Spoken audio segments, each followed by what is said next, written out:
Hi, everybody. Welcome to this semester's first Capstone chat.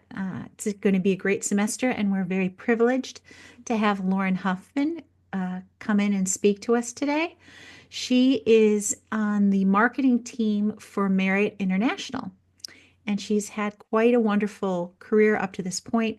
She graduated in 2015 from the comm department, and she was a strategic comm concentration person. What was your minor, Lauren? English. I was an English minor. English minor, so that's why she's a good writer. But anyway, I'm going to turn this over to her and we'll start from there. Awesome. Thank you, Monica. Well, welcome everyone. I'm very honored to be here. It actually makes me feel very old that you said 2015 because it feels like I was just there. So almost 10 years ago, which is really crazy. But yeah, I graduated from Shepherd University in 2015, strategic comms. I was an English minor, which I really enjoyed that combination. I think the two of them paired very nicely together, especially as I carried them on through my career. So it definitely came in handy. I'll give you a little background of myself first, and then I'll kind of launch into where I've been the past almost 10 years. So I'm actually a state local. I'm from Maryland originally, right over the line from Shepherd University, about 15 miles away. I currently live in Smithsburg, Maryland, which is, again, maybe like a 30-minute drive from Shepherd. So I get to visit all the time and get to try all the food there that continues to grow and flourish in Shepherdstown. The farmers market is a fave of mine, so we're definitely still sticking around and enjoying Shepherdstown, I should say. I have a little family I've built. I've been married for 5 years. I have two kids, so really, really cool life since coming out of Shepherd. But as far as my career goes, I started quite early working whenever I was even still in classes at Shepherd University. So I know that having an internship is what is that? That's part of graduation. I think you have to have that. So I think I took that in stride. I think I did like three of them because I was really excited to get into the workplace. I really wanted to try a bunch of different things. As a strategic comms, I went into it thinking, I'm probably going to do PR. I think that would be a really cool thing. I wanted to move to the city. I wanted to kind of work in like a larger corporation, wanted to do all of that. And I got my kickstart into PR with Sandy at Platinum PR in town. And so I did an internship there to start off with.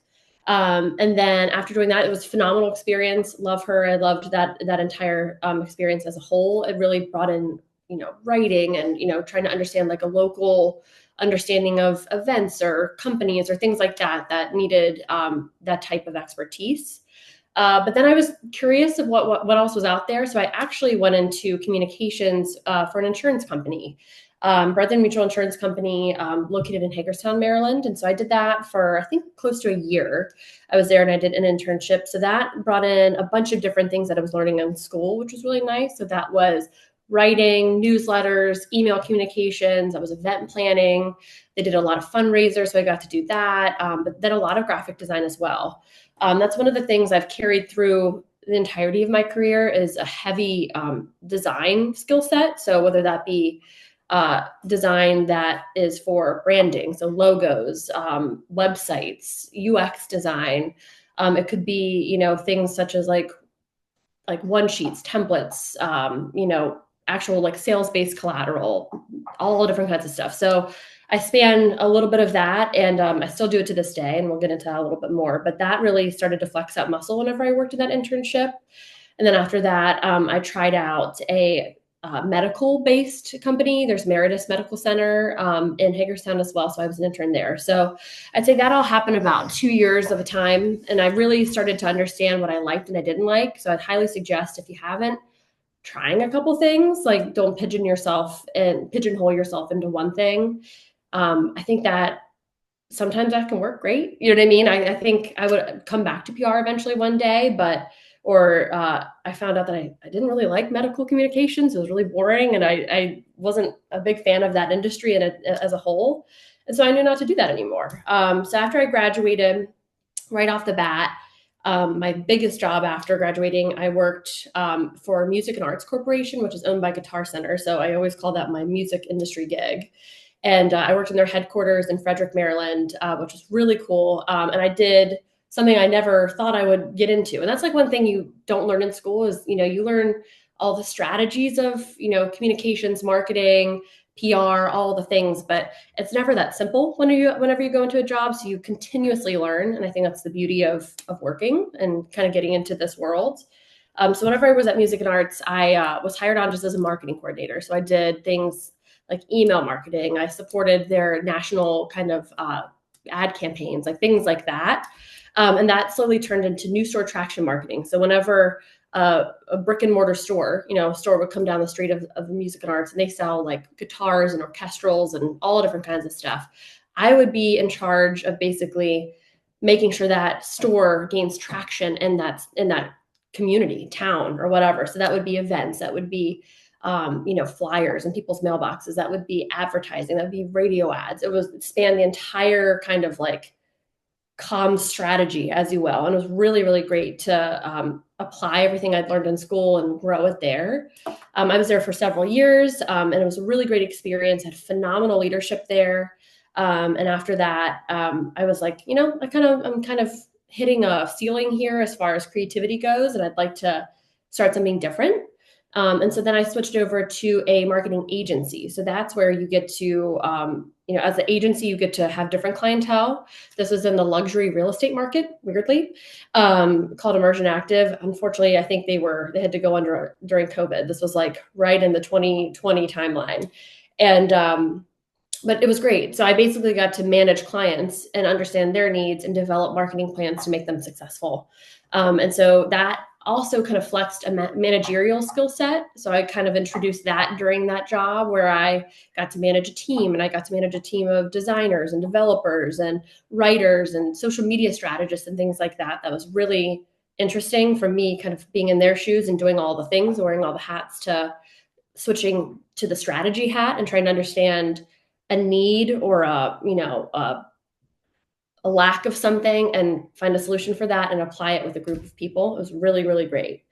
So I was there for a couple of years, and then COVID hit, and it was really, as we all know, really crazy time.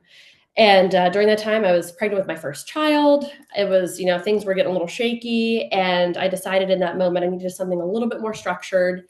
And so I found a new job in tech marketing, like software technology. It was a company called Meeting Play out of Frederick, Maryland. And it was like a mom and pop shop. Like it was like 35 people, really great company, very close knit community. And my job was to create marketing campaigns for mobile apps that would launch for the event space. So the company itself served the event industry. So let's say you're going to like a big convention or a big event in Las Vegas or something like that. When you go in, you get like a little name tag and it has a QR code and you scan it, or there's like, different technology pieces or checkpoints throughout, or you have your mobile app that you download and it has mapping or whatever. My job was to sell that technology to clients like Amazon or Microsoft or, the big Fortune 100 companies. And it was really interesting. And during this time, literally, I think my first week, I'll never forget this time. I took the leap, got a new job, pregnant, like halfway through a pregnancy, first baby. So I'm like, what am I doing? And I get there and the office is like silent and scary and weird. And I remember calling my husband and being like, I've made a mistake, something's wrong. And I learned that this was right when COVID happened and the event industry entirely shut down. They lost all their clients in the first day that I was there. It was awful. And I was like, am I going to lose my job? This is, something's really wrong here. And at the time, the CEO pulled me into his office and he was like, we got to figure something out. And I was like the only marketing person that they had. They never like had a marketing department before. It was a small company. And they're like, we need to launch our newly developed virtual technology, such as what we're literally on right now. And we need to educate these clients on it. They've never had such a large scale event in a virtual space before. We need to send it out to everyone. We need to create partnerships in the event industry and like get advertising out to them and really like spread the word. And I was like, you know what? I have no other choice. Let's get to it.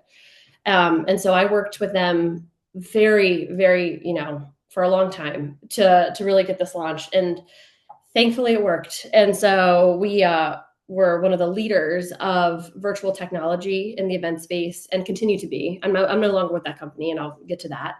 So much so that it went from 35 people to 500 people working there. It became an international company. They expanded to not only virtual technology, mobile technology, to on-site technology. So printers that are printing out badges, to like scanning technologies, to huge screens that scan your face whenever you get there so you don't even have a badge. Like it really was a huge explosion of innovation and technology that I was very lucky to be a part of. It started from very like grassroots marketing, from like emails, newsletters, partnerships, like leveraging the customers that we know and nurturing them to continue kind of keeping faith with us during a really difficult time, to go into like large scale international, very targeted marketing. That was really fun to do. And through this came an acquisition. So the company itself grew so large that they acquired two other companies, growing it to that 500 plus person staff level. And so much so that we got to rebrand. We had three different names, three different functions, three different companies that came from Connecticut and Seattle, and all really great companies that did very similar things. And so I got to lead a rebranding alongside the CMO at that time, and managed and was promoted to director of marketing there. And so I had a great team of creatives and writers and designers and all different kinds of things in my staff. And it was like a family. It was wonderful. And during that rebranding session, not even session, it was like a year-long kind of whole thing. We worked with a design studio who did the rebranding for Airbnb. They're out of London, but they have a headquarters, I believe, in Soho as well. And we got to start from like the ground up to understand like, what are the naming conventions? Like, what do we want to name this thing? What are the colors? What do we want to emulate? And it was the most unbelievable experience, truly. It was like coming from the comms department at Shepherd to doing something like that. It was really phenomenal. And you got to see the brains behind some of the largest brands in the world. And so learned a lot during that. I was with that company for a little over 4 years.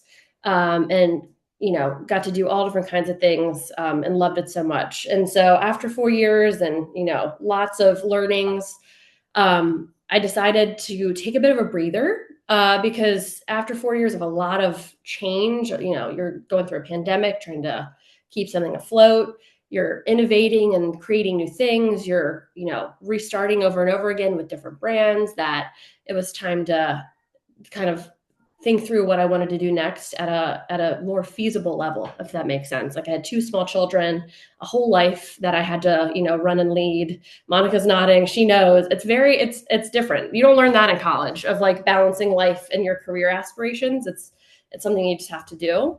So I took a bit of a breather, and during that time contracted and just kind of ran my own space for a bit until I stumbled upon an opportunity with Marriott. Did the whole application process. It was really exciting, and got to kind of test out the waters there a little bit before I, gave them the thumbs up, making sure that's what I like to do. So I work for a department within Marriott International, which I'm assuming everyone knows what Marriott is. It's, a hospitality hotel brand. And I work for something within it called, MDS. And so we're Marriott Digital Services. So if you think of Marriott, the brand, it is a hotel company that has, different ways to own those hotels, but the owners of those hotels rely on, marketing on their own. So if you own a Marriott hotel, you typically own it yourself. You're a franchise kind of like hotelier, if you will. And so you kind of rely on yourself for different management to, they call it like heads and beds, or, continue traffic through your hotels, whether or not you're, a place down by the airport, or you're a full resort destination, or you're the Ritz-Carlton, or whatever. You have this kind of obligation to be successful. And so Marriott Digital Services acts as the marketing agency for Marriott hotels. We're owned by Marriott.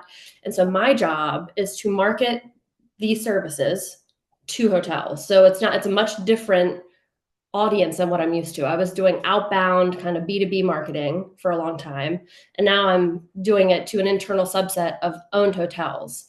So it's really interesting. And it's a big compilation of, a lot of things. It's refreshing their current branding that hasn't been done since Lord knows when. It was gorgeous to begin with, but it's kind of like every couple of years, things get a refresh.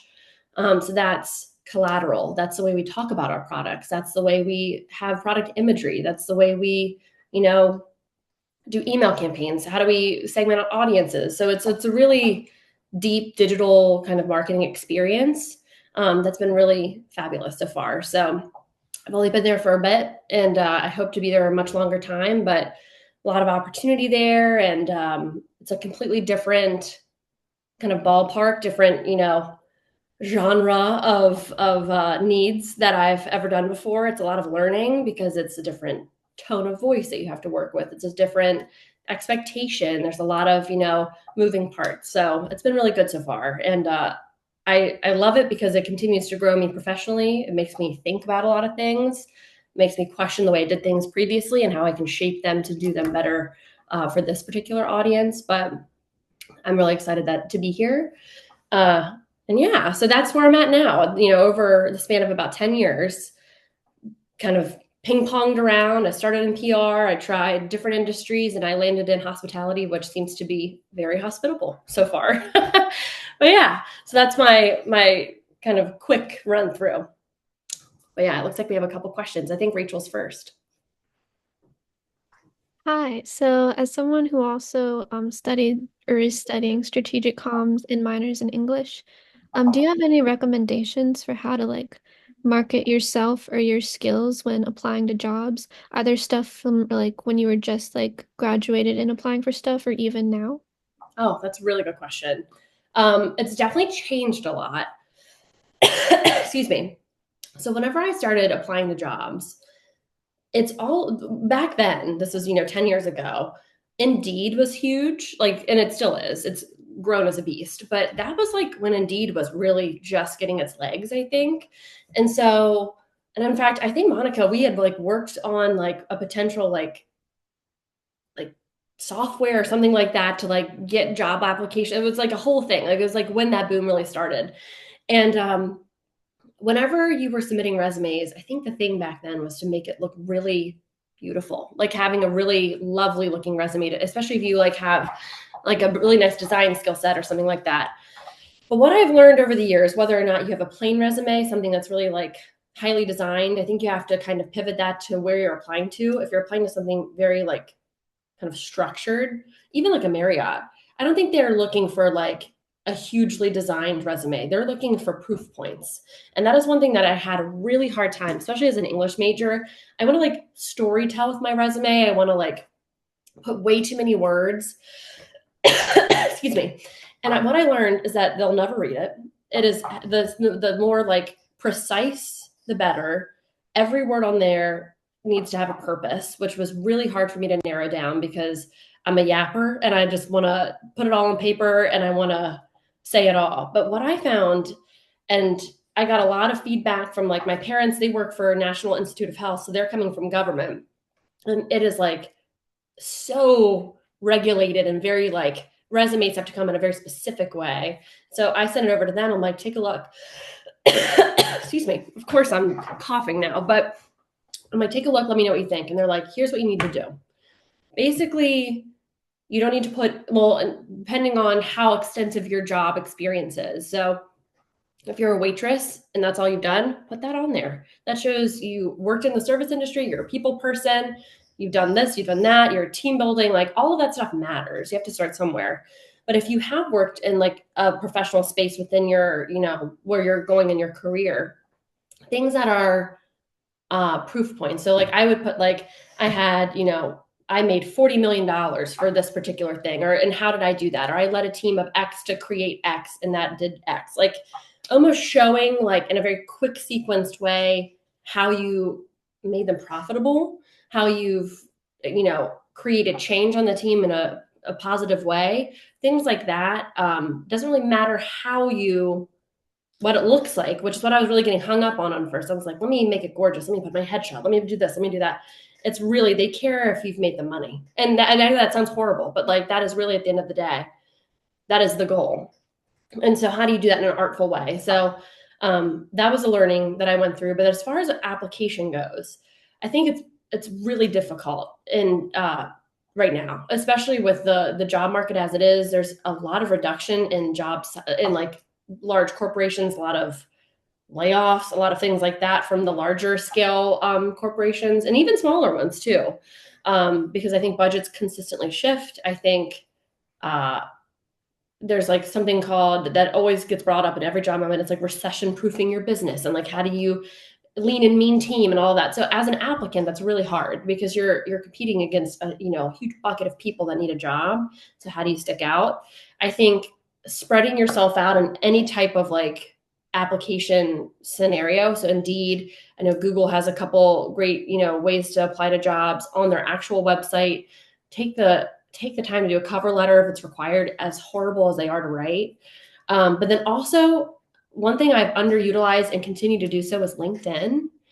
LinkedIn is a really good tool, and it's so like opposite of how our generation uses social media, like because it's like odd, you know what I mean? If you're talking about a job or your profession and something that you're just starting in, so it's not natural to do so.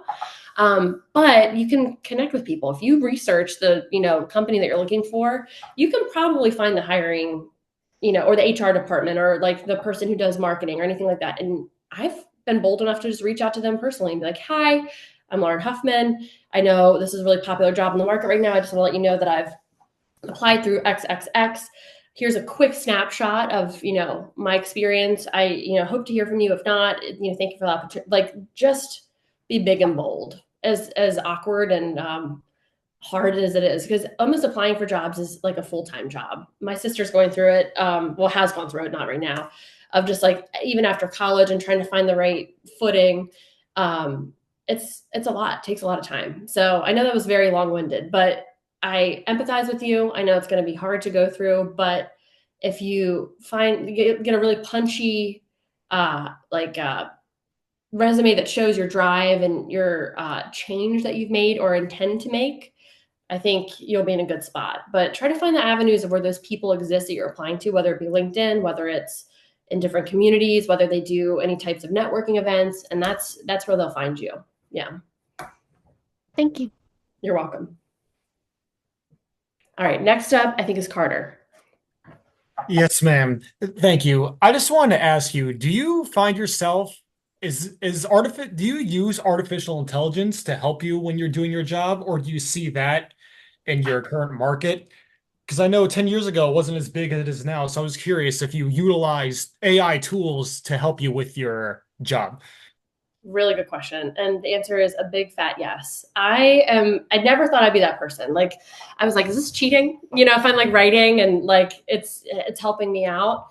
But what I have found is that the pace of a job has changed drastically in the past, I would say, since COVID, because you had to really like change your agility and your ability to pivot and to be malleable as a professional during that time. And because of that, a huge boom of innovation has occurred where professionals have like taken their abilities to the next level. And what that has, kind of created is a very fast-paced work environment. I would say anywhere I've worked, even starting, everything's like fast. Let's get things going. Let's, how do we be lean and mean? How do we do this?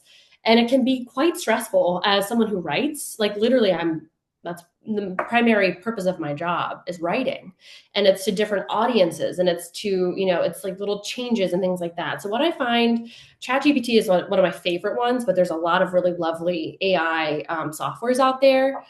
I really enjoy using it in a variety of ways. Some of that, it could be like stream of thought. I'm going through and typing an internal email to a team like, hi guys, here's this big project we're working on. Here's the updates. Here's the timeline. Here's, things.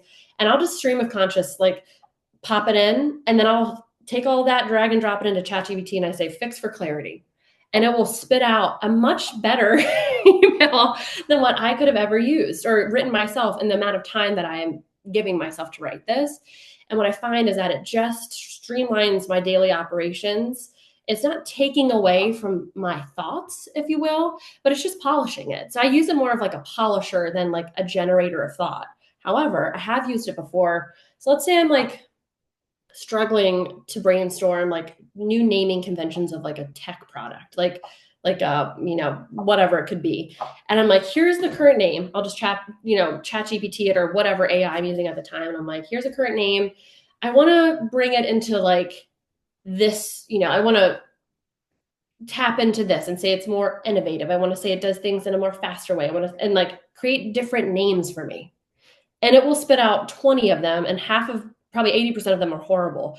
But it will trigger a thought. You know what I mean? Like it will brainstorm with me. I'm like, that's all right. Like that's not too bad. So now I have a starting place, and I'll use it to kind of brainstorm with myself. Because a lot of the times, whenever you're a comms person, you are one of few on a team, because marketing, communications, things like that, we're cost worthy like departments. Like we make a lot of money, but we have to spend a lot of money to get there. So if you're doing advertising, if you're doing events, those things cost a lot of money. And a lot of the times it takes a little bit of time to see an ROI on the things that we do. So you're kind of like a leaner team. And so to be able to do things, whether or not you're brainstorming with yourself, or, you're having a hard time, being fast writing these emails, get yourself a stream of conscious, write up and then pop it into AI, and it will help you get back on track. I would not say that it is the end all be all for how it should sound, or how to do something, or it should be a copy and paste type of situation, but it helps you to refine the way you speak, the way you sound, in emails, the way you, do things as far as communicating externally. So I'm a big fan. And I think it's really catching on. I think industry wide, and every kind of like, and whenever I worked in events, AI generated networking virtually was huge. Meaning, like, you would go on, let's say before we even logged on to Zoom right now, we would fill out like a 5-question survey. Like, what is your favorite thing to eat? What are your favorite books you're reading right now? What is, identifiers about you personally. And you hit submit, and before this meeting, it would say, hey, you match with Carter. You guys have mutual interests. You guys should network about XYZ. And it would do these things before these virtual events to bridge the gap of like us having, a coffee in the morning before a big conference. Because that's how natural, networking happens, or people meet each other professionally. And that wasn't happening during COVID.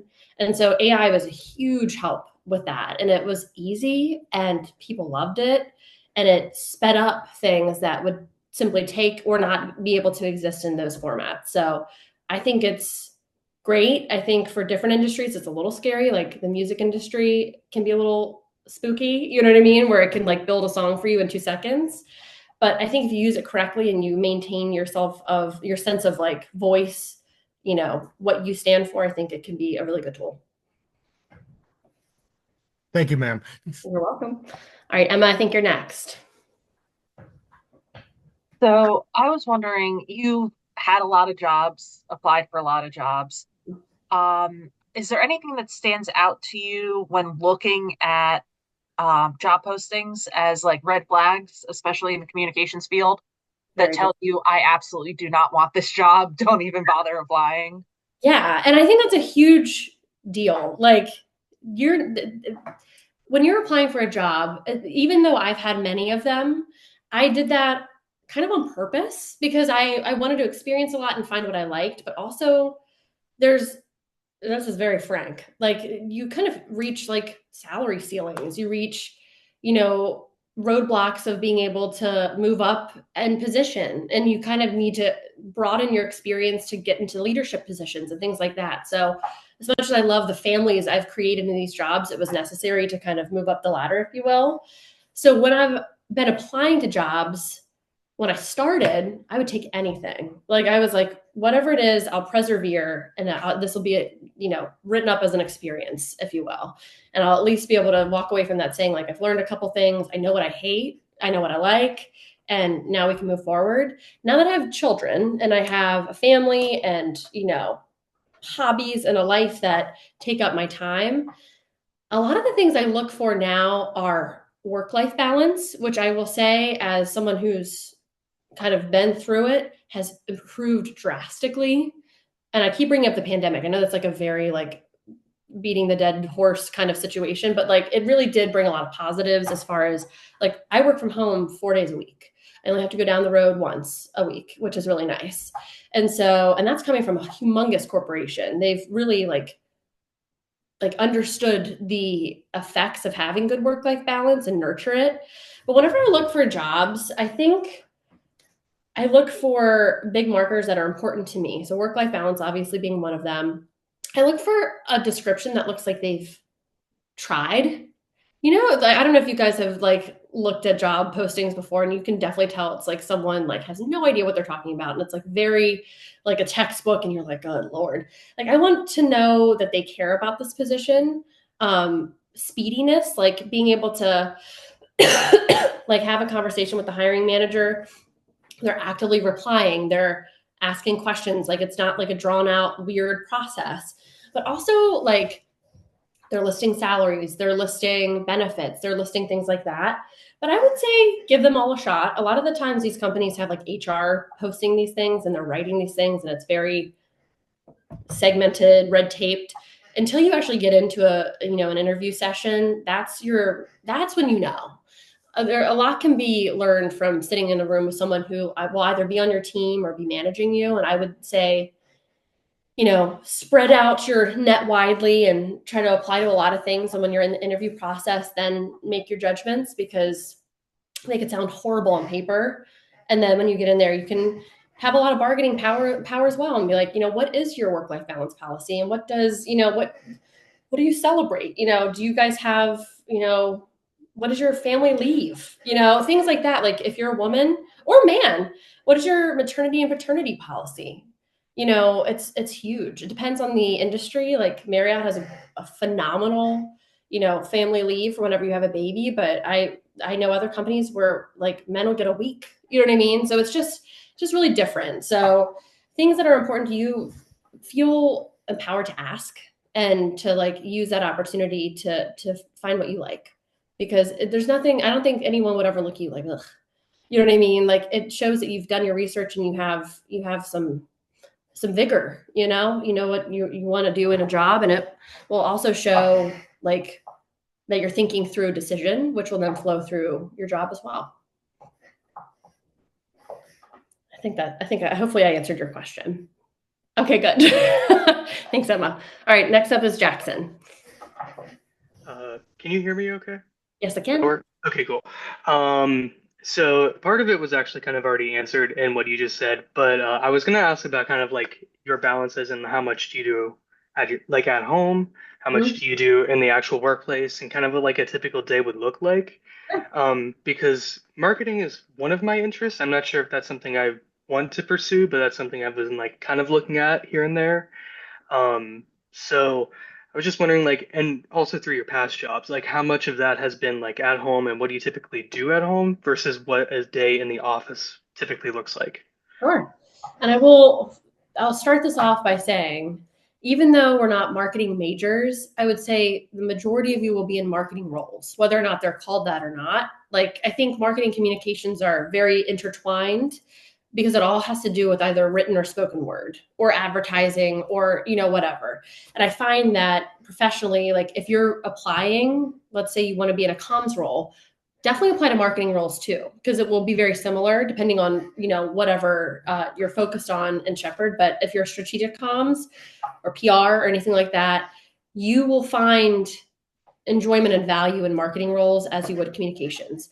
My actual job that I do every day is marketing full throttle, but my title is communications. So like it's very funny how they do that. So I'm the senior manager of external communications for Marriott Digital Services, which is like, oh my God, a book. And it doesn't actually show you what you do every day. So that's just so everyone knows. But then as far as the day-to-day goes, I would say I'm so much more productive at home. Because I don't have a commute in the morning. It takes me about 2 hours each way to get to where headquarters is. But my past jobs, like the job I was at for 4 years, that, I didn't have to commute for. That was fully virtual. So it was a little bit different. But I will say there's a lot of value of going into the office as well.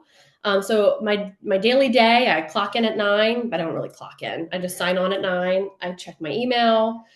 We use Slack for our, communications, which is great. So it's a big culture of like sharing and community. It's very diverse culture, especially at Marriott, but a lot of the places I've worked before.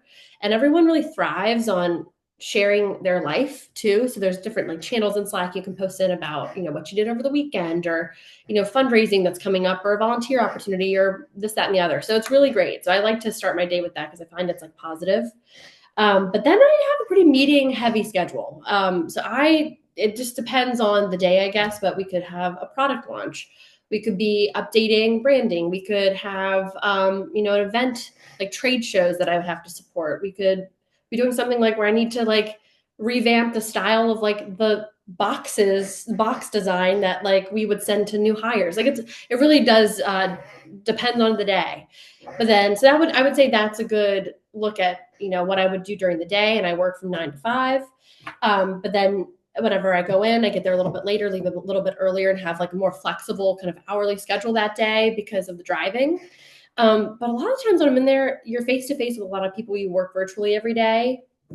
And it's really nice. I feel like you forego a lot of like the back and forth, and you get a lot of, more done at face value, but it's also just good networking and like bonding, if you will. Because I find that you can come across so much more differently in person than you do online.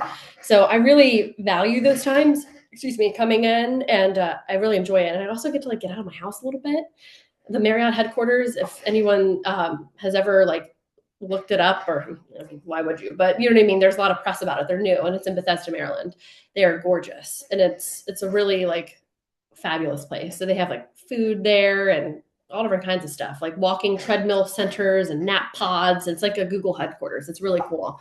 So I like to get out of the house on those days and be able to enjoy that. But both have its pros and cons. You get to dress up, you get to feel a little snazzy going in, but then at home you can be a little bit more comfortable. It's a little quieter. So it's just all on what you like. It's, good and bad both ways. Awesome. All right. Up next is Alex. Hello. Mine actually has to do with the first question you answered. Since when you were talking about it, you did mention about a snapshot within your resume. I just wanted to be sure that by that you mean like a portfolio, for example, if that Oh, could be an example, yeah. So or that's if that is what you're referring to. I'll answer it two ways. I always include a picture of myself on resumes. I always have. I don't know why. I must have read an article about that somewhere, but it helps with like the open rate and like stay on page of your resume, if you will. So I don't even think it's like a professional headshot or anything, but most resumes can be submitted as PDF. So what I've done is actually hyperlinked a ton of work that I've done throughout my resume. So I have like a portfolio of work, whether it be designs, blogs I've written, ebooks, white papers, case studies, videos I've produced, webinars I've hosted. What else? Event like the branding that I've done for the company Stova that I worked at, like there's like a brand video for that, or our new website or things like that. Anything that like is interactive, I've found a lot of use for. Like people, it's easy, it's all on one page, and if they open it up as a PDF, great. But if it can stand for itself as a printed document too, so I sneak those in. That way you don't have to send a particular portfolio afterwards. And it's been successful thus far. So definitely give that a try. I know on Indeed, like you can build your own portfolio, or you can build your own resume, and it just submits very like plain kind of Word document looking. I'm unsure if you can link from there. You probably can, add your LinkedIn, in which you can link to your portfolio there, or you can also create, a document that you attach to those resumes that is your portfolio. I would definitely recommend that. That way they don't have to ask for it, and it kind of shows that you've been prepared and can submit that ahead of time. Did that answer your question? I believe so, yeah. Great. Awesome. All right. Next up is Autumn. Hello, can you hear me? Yes. Cool. So I had like a couple of questions, and I'm just gonna try and meld them together so that don't take up too much time. But one of my questions was, how do you feel adjusting to technology when it upgrades so fast? Like we've had all of these major introductions of AI and new websites and new tools for us to use in the marketing and like communications field, especially with PR. Like Canva is now becoming really big when it comes to design and stuff like that. And to kind of go with that, the other question I had, I'm just going to kind of meld it together with that, was do you feel like you've had a lot of opportunity for creative freedom to kind of use new technology and kind of take your own stride rather than having like a very strict structure in all of your positions? Really good questions. You were absolutely right. There has been such a boom of technology that's available and also like required in some of these jobs. I started off even like in the comms department at Shepherd being trained in Adobe. You know what I mean? That was like that. I think Adobe, we did video and After Effects and other things like that. Like even coding, you know what I mean? JavaScript or whatever it's called. I haven't used that in a long time. But so we started there, and that's like your foundational elements, if you will. That's like you don't have to know those things, but it's a really good tool in your toolbox to have pretty not advanced but moderate knowledge of like a core product like Adobe products. That just kind of that's like the hardest thing you'll ever use. So all these other new things like Canva and things like that, they are, to me, built to streamline the day-to-day use. And I use Canva every day. I am like all for Canva, and I'm very advanced in other traditional formats of design. But Canva's great because it's easy and it's quick and it does the exact same thing as Photoshop would. Maybe there's limitations there, but it's been so nurtured as a company and as a tool. Every day I feel like there's new things that come out from that, and there's no shame in using something that's easier, more simple to use, and can make you work quickly. I will say though, as things have shifted, it can be quite like brain melting, overwhelming after a while. You're like, good Lord, I just got trained in something, or I just figured something out. What do I do now? And what I have found after going through this for about 10 years is that you find what you like. And if you stand for them, they stick around. Such as like, if you work in any type of SEO writing or building out campaigns to like develop better websites or user experiences, or how your search results come up or anything like that, like SEMrush, that is like a really fabulous product that can help in a variety of ways. It's been around for a long time. It continues to update, but it keeps its core. You know what I mean? So that's a really great tool that I've harnessed a lot. Canva's a great one. Like what other things? I don't know if you guys, I'm assuming if you're with Monica, some of you guys do video work. Camtasia, great product. I know it's not like a really big, like you're not going to build a movie off of Camtasia, but it's really great to use for like quick videos or social media things. Very great. But I kind of, at first, because I had, quite little experience in the field, became overwhelmed by these things. You don't know the application of them well enough to be able to like really be gung-ho on them. But once you get into it and you've experienced enough in your career, you find that these things are really exciting and can like elevate the day-to-day. I was very off put by AI at first. I'm like, there's no way I'm ever using this. And then I tried it and I was like, I see what all the, what all the things are about. But so it just kind of slowly integrates, and you'll find what's like good and what's not, and you'll trim the fat. You'll find the things like there's something called a CRM, like a Salesforce or a HubSpot, which is like I think it's customer relationship manager. It's something like that. But basically where you house all of your customer data and you can send emails from, or social or whatever. And there's big giants in the software field of that. And there's like a lot of division of like who likes what and what's the best. And over time, you'll use them all because every company uses different stuff. And you'll find what you like. And if you're hot and heavy enough on something, you can plead your case and bring that into your new role.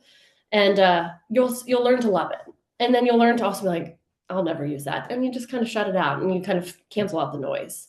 So that was question number one. What was your second question? I'm trying to remember. It was just more of like how much opportunity you've had to use creative freedom in the field rather. Yeah. I have found that's like, I have been very blessed that in almost every single job, if not all of them, they rely on that. Because a lot of the times, like you never want anything to get stagnant. If it's a brand, if it's your social media campaign, if it's your website, what I have found is that creative freedom equals like optimization, which equals like more innovation, which equals money at the end of the day. So like if you're bringing, new fresh ideas and it's, churning out excitement and chatter and all of these things, it's really valued as a, both as a professional and as a department. And so you never want to get like stuck in your ways, but you also have to find your rhythm and your baseline too. Especially in like the branding world. Like if you've developed a brand, it takes a bit to find like what that truly means and how you use that in every aspect of what you need to use it for. But creative freedom is what makes it exciting. You just have to do it within the limitations that you're being provided. But I've never felt stifled. And if I have, I found a new job. And that's whenever you hit your ceiling, and you're like, you know what? I'm a young professional. I have a lot to offer. If this is you'll feel it. It'll be the right moment, and you'll find your next move. That is one thing. If I could relay that to you, it's job hopping is not as negative as that sounds. It's just building experience and finding what you like. So there you go. Anything else that I didn't answer for you? I think that kind of covers it for me. Like I'm interested in going into the federal workforce as far as like marketing and stuff like that. So sometimes I worry that like there may be too much structure or lack thereof. And sometimes I feel like creative freedom can be a blessing, but it can be a curse because then you lack structure of like direction of where to go with things. And then it kind of gets like a million projects are happening at once with no kind of limitation. Yeah. But the other way around also is, I feel, equally stifling, like you said. So, sure. Yeah. No, I agree. My parents wanted me so badly to work for the National Institute of Health, which is a federal, government agency facility. And at first I was like, ugh. I was like, I cannot work. Like, there's no way. And it ended up boiling down to I just didn't want to drive to Bethesda every day, which is funny because now I do that once a week. But I felt the same, and I did not go that path because of it. What I found, and because I have friends that work in federal, agencies now, or whatever you want to call them, and they're great. They're young, thriving people. And I think there are limitations in that field. That's something that will always exist because of its nature, but it's still great. Like you'll get that anywhere. Like and you'll have to, as someone that's young and looking to kind of like uplift what's probably existed there for a long time, you'll likely meet resistance at first. You'll have to, slowly get there, but persevere and show value and show why these things are important and the research behind it. And I think no matter where you go, you'll never be stifled. You just have to kind of show proof points. That is what I've always learned. And it was the hardest thing. I'm like, well, I want that. So like, why shouldn't we? You know what I mean? Like it will work out. It'll be great. And they're like, well, we don't believe you yet. So you need to like show us why this is important. What is driving this decision? Why is this going to actually be successful?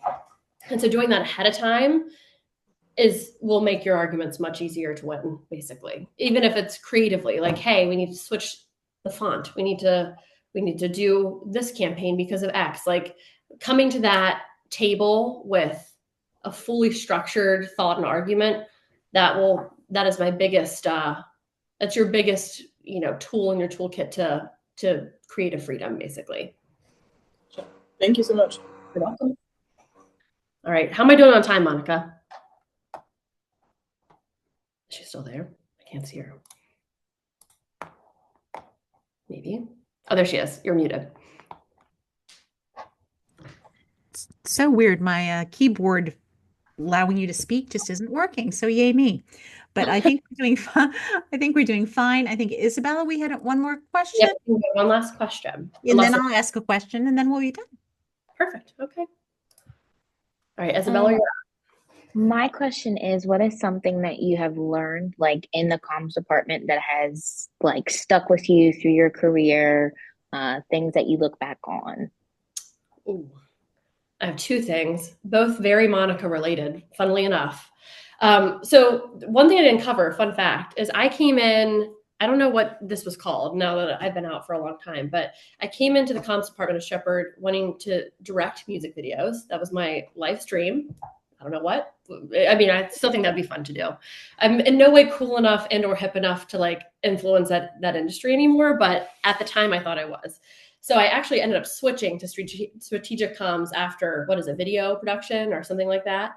And so I started off, I had zero design experience, zero video. I just liked the thought of that. So I took a lot of the design courses and also coding courses. huge. I never thought I would actually use them because code exists in many different places. So like if you're building out designs and for like email templates, there's actually like HTML code that powers what that looks like, especially if it's delivered, delivered anyway, digitally. And so what I have found is that there are such huge limitations to design, like softwares, if you will, that you actually have to have coding knowledge to be able to create like your own true design, if that makes sense. Like templates are great, whatever, but even spacing, breaks, like sizing, padding, things like that, that I would have never known how to fix. I have been a huge asset in my job and in different roles for knowing how to do that. Isn't that crazy? Something that simple. And so it's like maybe a course that you would never normally apply, or you don't want to be like hard coding websites or whatever. It will come in handy. So that's really funny that you asked that. And then also just straight up design. In every marketing role, whether or not it's my job or not, I'm designing stuff. I am designing social media campaigns, email headers, cards, letters, anything. And it's like so huge to be able to understand the technology, typical technology that you'll encounter as you need to design stuff. Start with Canva and play around with that. Like typical sizing, like, just spacing and just finding your flow within design was really huge for me. So I've used that literally every day. Same goes with coding. That was huge. And even in like interviews, I've used that as like, yeah, if you need website help, you don't need a developer. I'm happy to hop in and like fix a couple lines of code. And they're like, really? Because I mean, developers are really expensive. And so if you have someone, even with a little bit of knowledge, you can Google something so easily to be able to remember that like code or whatever. I do it all the time and it's excellent. It's like a little, fancy tool that I whip out every now and then. So those are two things. Well, that just warms the cockles of my old heart. I know. Do you feel achieved? Do you feel a level? I was going to say, because even whenever I was taking those courses, I'm like, good Lord. I'm like, I don't know if I'm built for this. You know what I mean? But it's stuck around. It's almost like learning a language and it sticks with you. Yeah. Well, that actually, Isabella's question was very close to what I was going to ask, so I won't expand on it. But I did want to let you know that we now even have a class on AI. So, Oh, yeah, that's something that I taught for the first time last semester, and I have quite a few students in here that took it, and it was kind of fun, huh, guys? We learned a little bit. you'll Yeah. be doing it. So we're trying to keep abreast of it. So I guess any last any last words of wisdom? Um, I firmly believe that comms is the most fun job that you'll do, whether whatever kind of avenue you go through it. It is so diverse in the jobs that you can find. You're always creative. You're using the tools that you've learned and growing upon them. And I find that it is like even if you didn't do a comms role, it is the most important like strategy to have is communicating. You know what I mean? In whatever format or avenue or online or verbally, like it really matters. And as we see in today's world, it is so important to communicate effectively and in a way that is, emboldens people and, makes change in a positive way. So I feel pride at the end of the day, even though I'm like doing like email things for a hotel place, like I'm making a bit of a change because I am the voice of these places. And I think that's really great. I will say if anyone's an English minor, it really comes in handy. If you're not, it's okay. But like that was one thing I will always kind of applaud Shepherd for is I write well because of that. And, it was a hard minor to have weirdly.